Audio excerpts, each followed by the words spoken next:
Auditeurs, internautes de la radio-télévision Fadris, bonjour, bonsoir. Vous êtes à l'heure de votre première sortie du bulletin d'information pour ce 19 décembre 2024.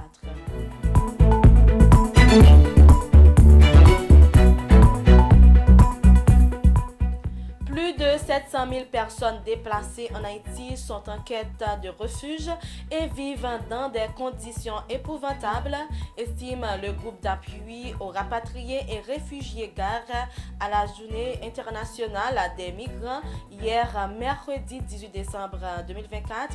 Il note également que le droit de se mouvoir d'un endroit à un autre est très difficile à cause de la violence des gangs. Hier, mercredi 18 décembre 2024, à l'occasion de la Journée internationale des migrants, Maria Isabel Salvador, chef du Bureau intégré des Nations Unies en Haïti, BINU, a plaidé pour la garantie des voies migratoires sûres et dignes. Elle a rappelé que plus de 700 000 déplacés internes en Haïti vivent sans dignité ni sécurité, soulignant que la migration doit être perçue comme une opportunité et non une menace. Des organisations de défense des droits humains ont adressé une lettre à la CARICOM pour contester la décision du CPT et du gouvernement de nommer une personne comme représentant du secteur au sein du CEP sans passer par des élections. Elle estime que la désignation de Magali Georges constitue une violation de l'accord du 3 avril. Ces organisations appellent la CARICOM à se pencher sur cette décision susceptible de compromettre l'indépendance du CEP.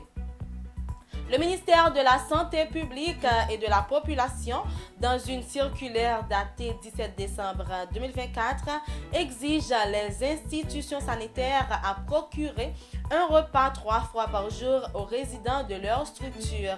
Cette mesure a été prise dans le cadre de la mise en œuvre de la politique de santé publique visant à améliorer les conditions de vie des résidents au sein des établissements de santé, indique la circulaire. La PNH a procédé le 17 décembre 2024 à l'arrestation de Léonard Vilsain dans le département du Nord pour usurpation de titres et association de malfaiteurs. Ce dernier se faisait passer pour un responsable du service départemental de la police judiciaire. SDPJ arnaquait des gens en les assurant d'organiser des voyages au Mexique et au Brésil. Au moment de son interpellation, il avait en sa possession un passeport appartenant à un client qui lui a déjà versé $3 000 américains pour un voyage au Mexique.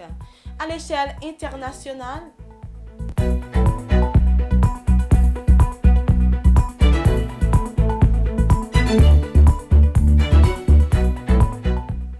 la Cour de cassation française a rejeté hier 18 décembre 2024 le pouvoir de l'ancien président de la République Nicolas Sarkozy dans l'affaire des écoutes, rendant définitive sa condamnation en France à 1 an de prison ferme sous bracelet électronique pour corruption et trafic d'influence, une sanction inédite pour un ancien chef de l'État.